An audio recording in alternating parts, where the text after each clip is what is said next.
Expert pianists tell me he has a fantastic left hand.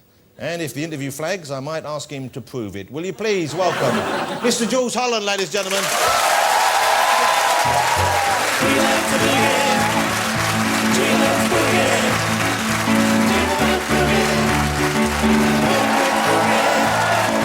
We love to boogie on Saturday night.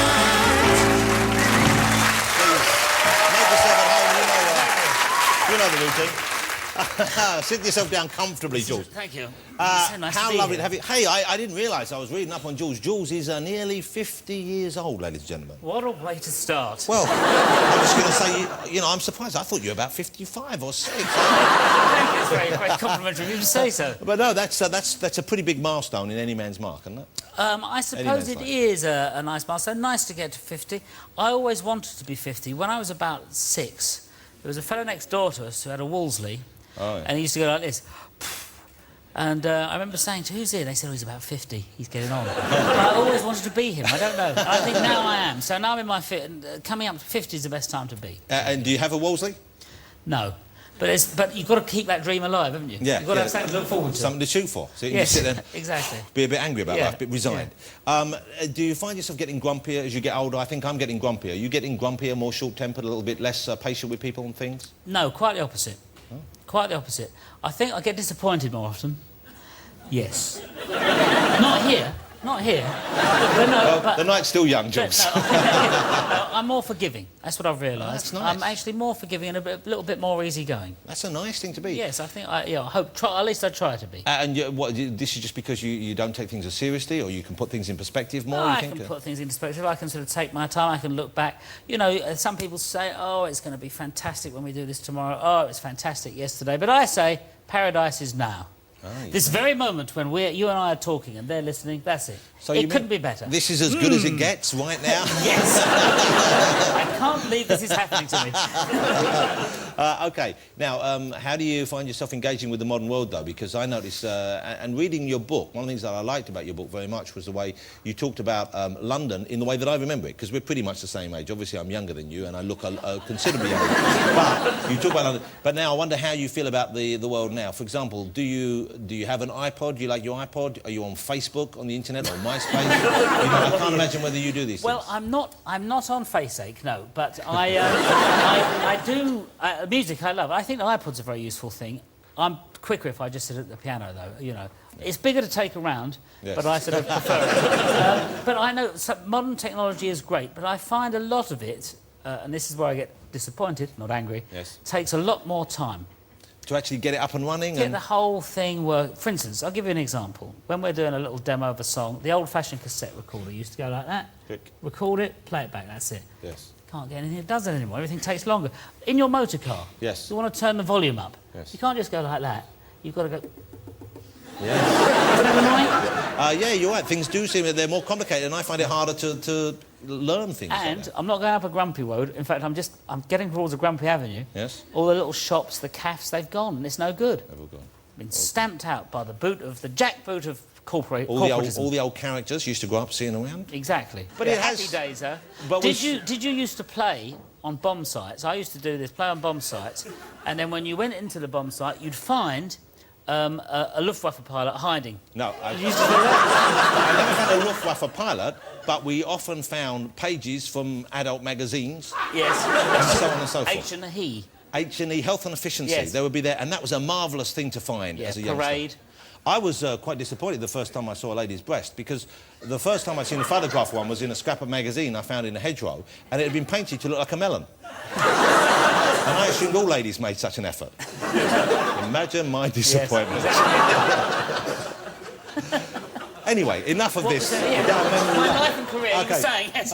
Jools' book is a tremendous read. It's as warm and as funny and as interesting as the man himself. Jools Holland, Barefaced Lies and Boogie Woogie Boasts.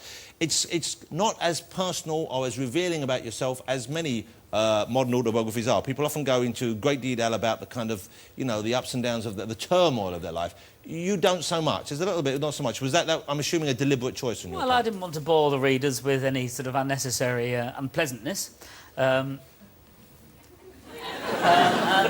But yeah, so I think I would rather make it sort of, focus on the things that have amused me, that have happened throughout my life, you know. Well, it's upbeat as a result, which made it nicer to read, I think, in some ways. I don't always want to read about people suffering, but you've had such an interesting life, and I wanted maybe some more details. I felt you were holding back in some areas. Let me tell you where, Jools, and please feel free to dismiss this. No, with you, I'm prepared to reveal anything, of course.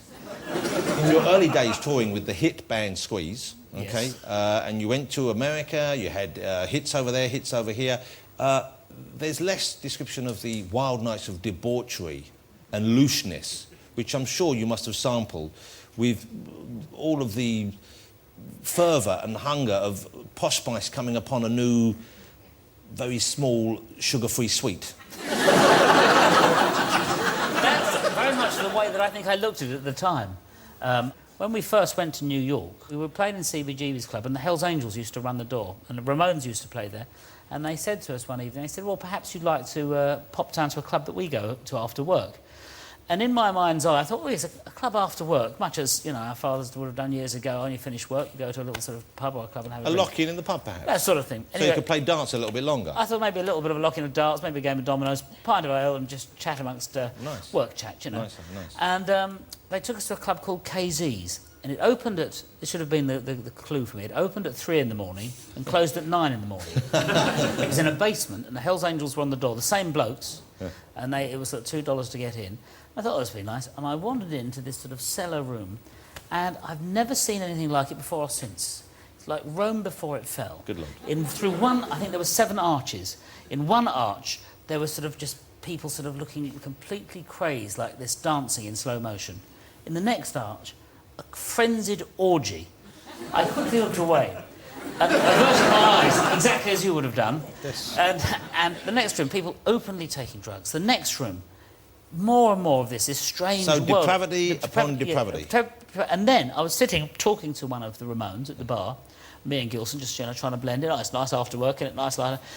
And I found that he wasn't really concentrating on what we were saying. And I was trying to sort of, say it's really great here to work in. It's like, what do you do after work? It's quite nice, like, nice place you got here. And all. I looked down, and there was a young lady performing an act upon his person. And do you know, he didn't really focus on what Gilson and I were saying. And in fact, I think Gilson was saying, come on, let's go along and chat to somebody else. Yeah, because what is the protocol there? Do you carry on chatting? Well, I thought the answer was yes. So I carried on sort of my chats. I would have thought the onus is on him to say, you know what, I'm busy right now. To who? To you, not to the girl, No. because who would... No. Or maybe he could say, could you mind if we pick this up later? Yeah. Go and have a schnapps and return refreshed. Anyway, I mean... What? So what a marvellous thing to have seen in that way. But I get the feeling you're not the sort of person who would have wanted to roll up your sleeves and join in wholeheartedly. You're not really that kind of a... You're not hardwired that kind of way, are you? No, I mean, when we were younger, we always used to have a little look in the little rooms and then go home again. Like what's through the arched window? Yes. I would love to have seen through some of those windows, just briefly though. I would like to have seen the Quite a craze thing. dancing. I mean, we've never seen anything like it. And we went back every night. They were regulars.